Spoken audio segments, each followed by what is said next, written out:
G'day guys, today we're going to be getting up to a little bit of mischief in Loki's enclosure.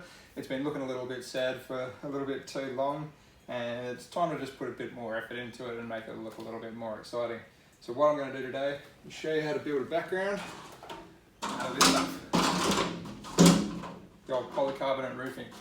So what we're going to do is something similar to like what I've got in my frillies enclosure, except we're going to make this look a little bit more authentic, try to make it a little bit more rusty, a little bit more like an old desert shed out in the outback. So stay tuned, we'll see how it turns out. Cheers.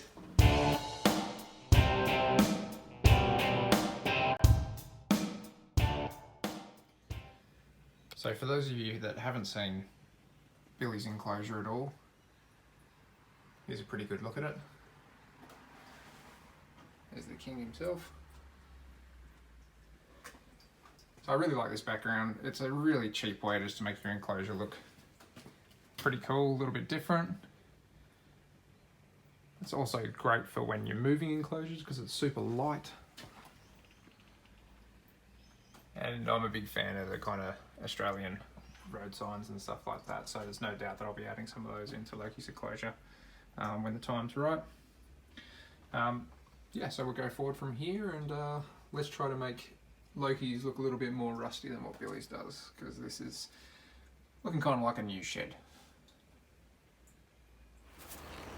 So as you can probably tell, it's another grey old day here in Sydney.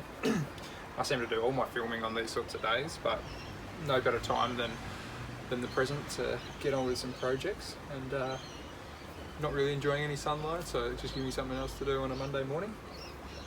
Now, to make this look rusty, you may have guessed it, we're just going to lightly spray paint it. So let's crack on with that, and we'll have a bit of a look once it's all done.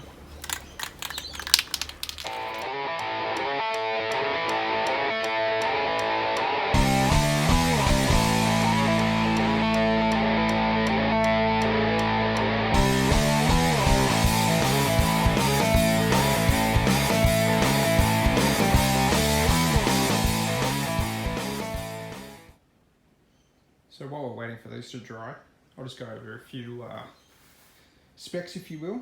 So these are Sun Tough polycarbonate roofing sheets. They're 2.4 metres long, and I believe they're about 850 mil wide, I'd like to say, just to guess. Now I just picked these up from Bunnings. I think they were $41 each, and I got a can of cheap spray paint for about $8-9. Now in saying that, Loki's enclosure is quite big, so you have to take that kind of into consideration, the size of the background that you're going to be doing. Obviously, one of these sheets would do a 4 foot by 4 foot enclosure like Billy and my frillies.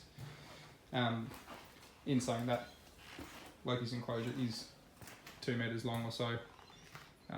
Yeah, so we're going to need quite a bit of it to actually make it work, and there's probably not going to be 100% enough of that here today, but I just wanted to see what I could get away with 2 sheets and see, you know, if we could get away with buying a smaller sheet or something at a later point. So we're just going to wait for these to dry, and then I'm going to encourage Loki into his little hide box and kind of trap him in there while I proceed to cut these up and start to install them. It's a pretty quick process once you get going. Yeah, we'll see how it goes. It's time to get a new background, mate. Now you're getting nice and warm up there underneath your heat pad, but I'm going to have to get you out of the way so I can put this in. Alright? So this stuff's ridiculously easy to cut because it is just thin plastic sheeting. So it's not actually real metal sheeting, which would be a lot more difficult to work with and obviously a bit heavier. And I think it would be a little bit sharper too for the actual animal itself. I'm only going to use scissors. That's all we're going to need going forward. So all I've done is I've just kind of measured up a section of his enclosure. So this is going to be a bit of a different job to Billy's. We're going to have to mix and match pieces a little bit better because I'm not removing his ledges or anything like that. So I'm just going to screw these into place around those ledges and these boxes and everything, which I think will kind of add to the authenticity of it, kind of looking like a bit of a rundown Outback shed. No real fancy tools required for this. Bit of spray paint. If you're not doing it in a ventilated area, I do definitely recommend using masks. I did do this outside, so probably still should have worn a mask, but you know, some of us are a little bit stubborn doing those kind of things. So I'm just measuring these front to back.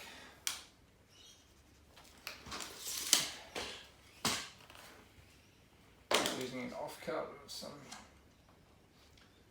plastic board as a straight edge. Just to rule up that guide line.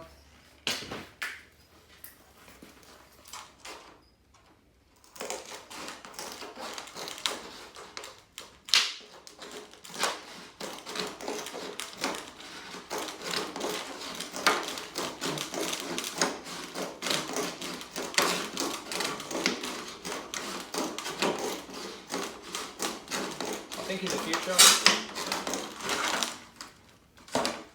I'll probably show you another way to make a bit of a decorative background out of old fence panels if I can find them. They seem to be a very popular item for my local recycling centre, so we'll have to see how they go in the future, but I plan to do my diamonds with that. But yeah, I'm going to keep going forward and cutting a few of these up and getting them into place, and we'll see how we go from there. So Loki's trapped in his little box down there. I've just weighted it in with his water bowl and another couple of bits of concrete tiles or slate tiles, whatever they are.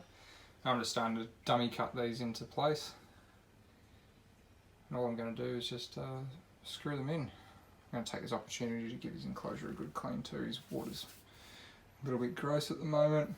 I'm going to get his pump fixed. Yeah, we're just going to give it an overhaul. So I'm just using tiny 16mm screws.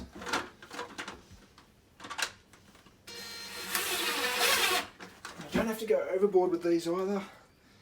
They're really just to tack it into place.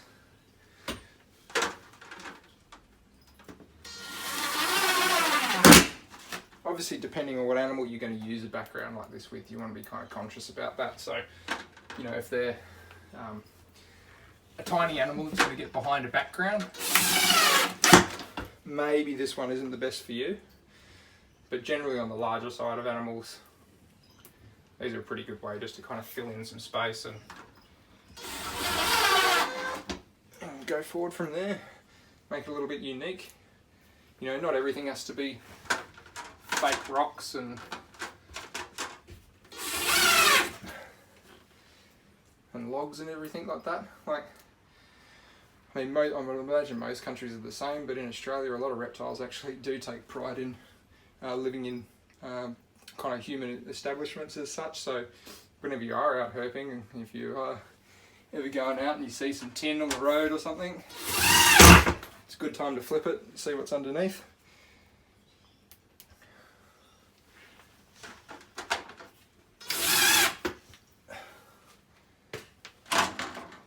Yeah, pretty simple process. We'll just keep going forward, keep cutting, keep adding them in.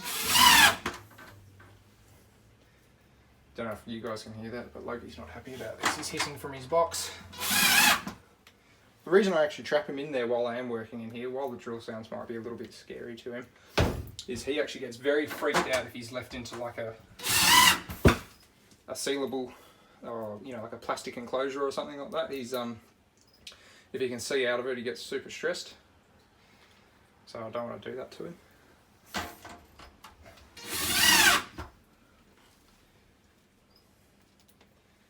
I don't want him to injure himself. So there you have it, guys. I've just gone forward and basically cut sheets to fit the areas that he already had. Obviously, if you're starting your own enclosure or whatever, and you didn't have things like ledges and that already pre-built for your enclosure, it'd probably be a little bit easier just to put flat sheets straight in. This is just an idea of how to do something a little bit different, a little bit out of the ordinary. I'll feed the little monster now. He's a little bit shy to come out. He did poke his head out before. Yeah, I think it's come together quite well. You can see I've kind of turned that little basking shelf into almost like a little shed awning or something like that, and use another little bit of gum as a prop.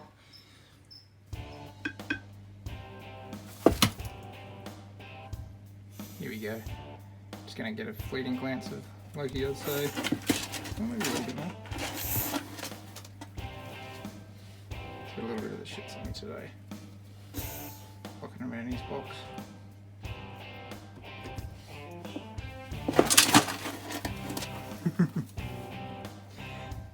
And that's all she wrote. Well, there you have it, guys. That's the first section of this video. I'll probably make it a two-part series because there's a few little items coming along that I want to add into it and want to improve this with. But yeah, just giving Loki a little feed. He seems a little bit grumpy and upset with me, but it is what it is. He'll come around in a day or two as he always does. I reckon this looks awesome. If you like this video, please share and subscribe as well. Like the video as well. And yeah, stay tuned for the second part yet to come.